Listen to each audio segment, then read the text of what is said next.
It just continues to get worse for Disney, despite the fact that Disney made a big deal out of taking all of these things off the Disney Plus streaming service to try to save money, to try to take some write-downs, things like that. It doesn't look like they're going to turn a profit on Disney Plus anytime soon. In fact, the most recent reports say that Disney's expected to lose $800 million on Disney Plus over the most recent quarter.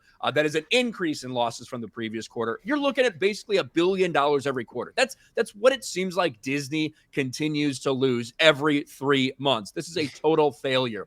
And it's gotten to the point where Bob Iger is almost throwing up a help me sign and saying, hey, we need to do something. During his big interview with CNBC, where he put his foot in his mouth a lot, he also made a big reveal that Disney's looking at selling off a bunch of their TV assets. Disney could soon sell its TV assets, as Iger says business may not be core to the company. And people are just calling it what it is. Bob Iger shifts from building an empire to a Disney yard sale. Because that's what this is. This article goes over, how Netflix is having like record growth because of what they're doing there, while Disney Plus is continuing to sink. But here it is. Bob Iger shifts from building an empire to a Disney yard sale. Bob Iger built Disney into the world's most powerful entertainment company by acquiring Pixar, Marvel, and Lucasfilm. Now he's looking to downsize. Iger put roughly a third of the company up for sale this week, declaring Disney's linear TV assets non-core. That includes TV networks ABC, FX, and Freeform. He also said Disney's looking for a partner for ESPN, basically trying to get an investor to come in and do 50-50 with them because they can't sustain it either. And the company is already looking to sell or restructure its TV and streaming business in India. It's a stunning, if inevitable, turn of events for an exec who spent so much of his career working in TV for a company that relied on cable networks for the majority of its profit. Yet the decelerated decline of cable TV's limited Bob Iger's options. He thought he'd solved the problem with Disney Plus and Hulu, but his streaming business is expected to register a loss of $800 million in the just ended third quarter. This is a nightmare scenario for Disney.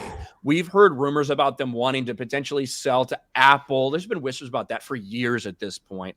But now he's officially announced it, that they're looking to sell some of their biggest TV channels, their failing TV channels, to people for an influx of cash. They need it because they're desperately in debt right now. And you even have, again, mainstream outlets describing the status of Disney as a yard sale. That's what Bob Iger's trying to do desperately right now. It doesn't look like they're willing to sell off any IPs or anything like that necessarily, but more streaming failures and the desperate desire to wave a flag and say, hey guys, we need help right now. Please come and buy these things from us. It's pathetic. And I love how Bob Iger is still like trying to play it off cool and like this is all fine. This is all just part of the business, guys. It's no big deal. It's like, yeah, okay. We all see what's going on here. We all see that you are absolutely tanking right now and you need all the help that you can get. So, you can try to play it off cool if you want to, Bob Iger, but we see what's going on here. And what's crazy is they wouldn't have to sell off any of these, TV deals and take an influx of cash or a payday if they actually told good stories, if they didn't hire woke activists, if they didn't pander to these leftist weirdos, if they didn't disrespect legacy characters that have spanned over generations of fans. It's crazy. If they actually put out a good product, they wouldn't be in this position. Mm-hmm. But by his comments, he's saying, no, we're kind of stick to our guns. We're going to kind of go down the same path. We're going to sell off a few of our assets, take in a little bit of cash, but keep doing the same thing that we're doing. It's insanity. I mean, it was only like maybe like five or 6 years ago when Disney was putting out like, all these different live action films that were based on their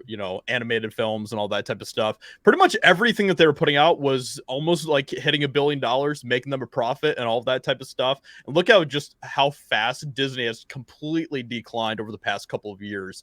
And that is because they've continued to pursue all of this woke nonsense and they continue to put out absolute shit these days. Yeah, 2019, I think 7 Disney movies hit $1 billion at the box office. Mm-hmm. And 9 did overall. One of them was Joker. 7 of them were Disney movies. And the other one, I believe, was an MCU movie, which was Spider-Man Far From Home, which was technically a Sony movie. But still, obviously, Disney's involved in that. So to go from that to this is wild, but it is all about the introduction of identity politics, the fact that you have activists at the company that have destroyed it from the inside. And as a company, there is now more of a priority on virtue signaling and pushing an agenda than there is on entertaining people. We saw that with them deciding to get very political over the state stuff with the state of Florida. And as much as Bob Iger tells lies in all of these interviews where he says, you know, we don't want to get involved with the culture war. Well, that's not what we're about. We really want to calm things down. What they're actually doing, the actions they're actually taking are only stepping up the war with the state of Florida. And it's not going well for them. It's continuing to go poorly. It's part of the reason why families no longer trust Disney. Because they've seen them. They've seen the leaked Zoom calls. They've seen how hard they fought for the rights of teachers to sexualize kindergartners. So when those things happen, families say, I'm no longer going to trust this brand. That's why, whether it's the box office, the theme parks, or streaming, they're losing everywhere right now because the core part of their business, family-friendly entertainment, is no longer considered family-friendly.